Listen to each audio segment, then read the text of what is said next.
Doon naman ang tennis, patuloy ang paghataw ni Alex Ayala sa pagsisimula ng 2026 dahil panibagong tournament na naman ang lalahukan nito matapos makapasok sa main draw ng Dubai Tennis Championships. Ang mga detalye sa report ni Matchpoint, Mili Borja.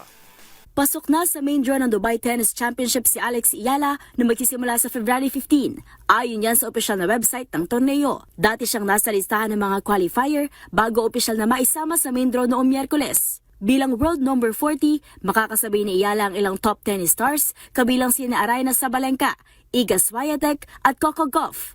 Ang Dubai ang huling stop ni Ayala sa Middle East bago siya tumungo sa United States para sa Indian Wells Open sa Marso. Magugunitang malakas ang naging simula ng Filipino Pride sa 2026 matapos umabot sa semifinals ng ASB Classic sa New Zealand at magkampiyon sa Kuyong Classic Exhibition Tournament sa Australia.